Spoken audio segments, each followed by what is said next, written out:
You see these portfolio flows. You see that many secondary European financial markets, though, are losing ground.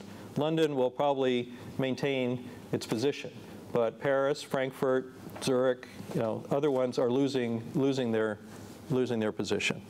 These are the flows that you see again. If you turn to energy, good news, bad news story. Obviously, Europe very dependent on foreign sources of energy, and that is going to increase, not decrease.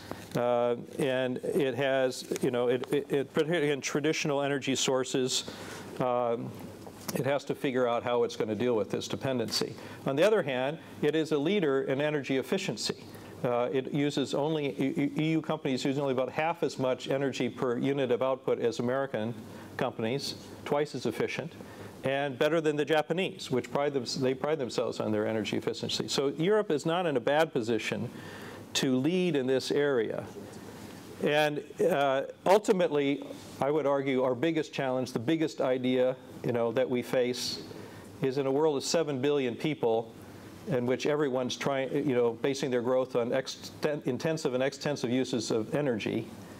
This doesn't work. This is not a sustainable proposition for the world, the model we have at the moment. You have to break at some point to link between production of wealth and consumption of resources. That is really the ultimate challenge for a globalized world.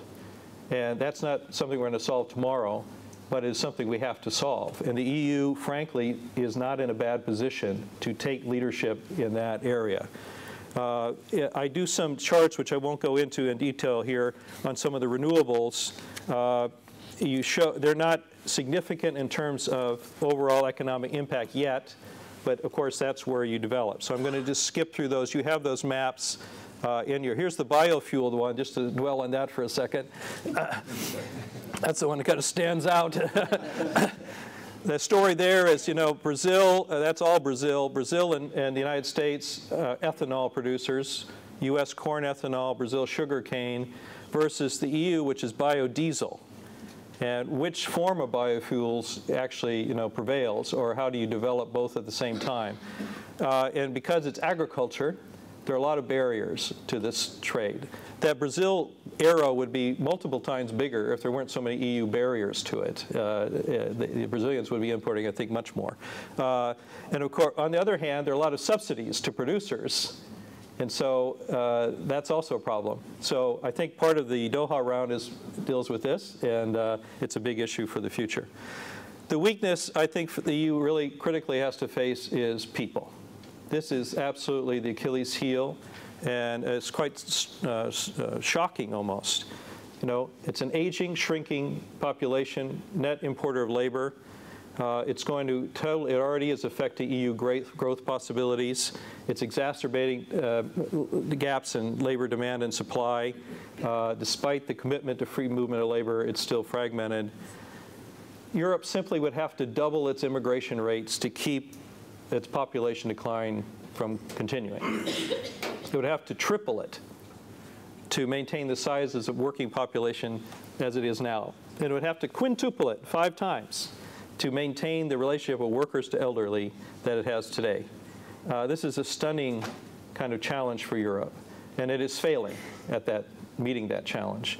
It's still the largest destination for migrants in the world. Europeans take in more migrants than anybody, but they're not skilled. Europe is the magnet for the unskilled.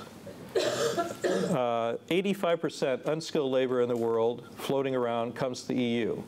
Only 5% the United States. This is legal, I should add.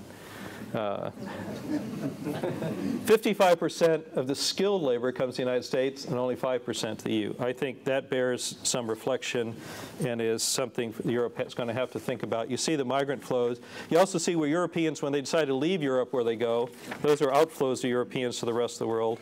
The Australian ambassador is here. He's getting a lot of high talent from Europe.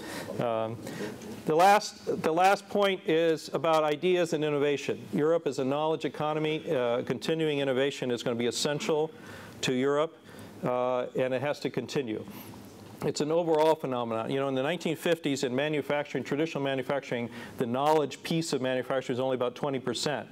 Today it's about 75%. That was really shocking, apparently. All right, that's right. So maintaining your innovation links are important because innovation today is mainly international and collaborative.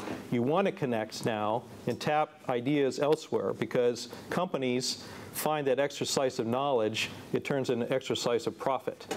So companies are seeking value added, not just cheap labor when they invest. And that's why it's so important, FDI is so important to Europe.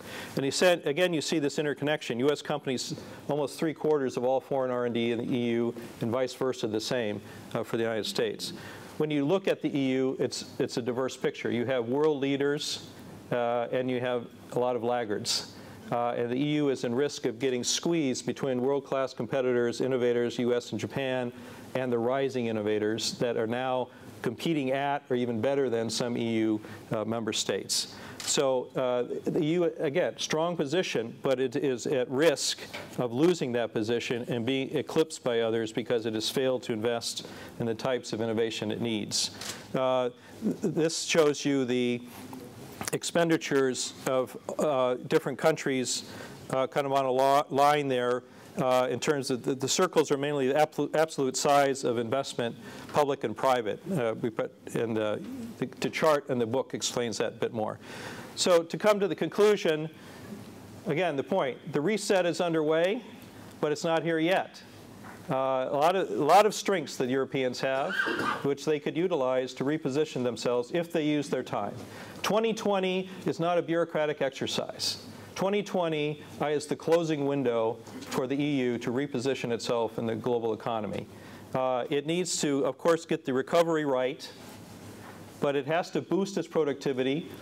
McKinsey would argue that the lack of services productivity in Europe accounts for half of the difference between the US and EU in terms of overall productivity. There are many things that the EU could be doing better in terms of boosting its productivity, and because of its aging, shrinking human potential, it has to do that. It's really quite critical. The single market is the bedrock of the EU, and it is its foundation in a world of pan-continental economies. If it can do simply what it's doing in terms of a single market, a real single market, that would have a big boost for Europe and position it well. I mentioned the sleeping giant of services is just very clear, far and away, an untapped strength for Europe. One has not been awakened by European leaders. I mentioned the link between wealth production and resource consumption. That is the big idea out there.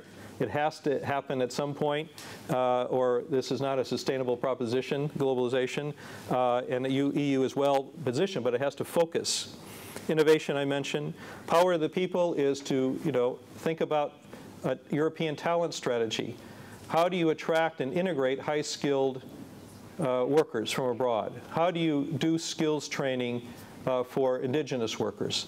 How do you improve free movement of labor? You have to equip your people, especially shrinking population, with this. They simply have to have more resources to do that. And the last point is back to the connectedness. You have to connect to compete in today's world. And the EU is relatively well positioned to continue to do that. In politics, the first rule of politics, don't forget your base. I would say maybe not a bad rule for economics either. The EU's base is its own single market. It needs to make that real. The next geo-economic base for the EU is wider Europe. Everything you saw, the secondary theme was wider Europe, going up in importance for Europe. That whole band of countries on Europe's periphery is a key source of growth for the EU for the future, if the EU would understand it that way, rather than the image of the Polish plumber or the Turkish construction worker. The extended geoeconomic base is North America. There's just no doubt about it. And if you could truly create an open transatlantic marketplace, reducing lots of the barriers, not just trade, but more of the non-tariff barriers, you could unleash a lot of potential just in the existing key market of the North Atlantic space. But that will not be enough. You have to now leverage, the EU has to leverage growth, human talent, and innovation in the rest of the world. It's all moving at a fast pace. If it can do that while maintaining its core and making that real, I think it has a chance to be well positioned. The new economy is not necessarily a worse one for Europe, depending on how the EU operates. So thank you for your time. We appreciate it. We'll have a discussion.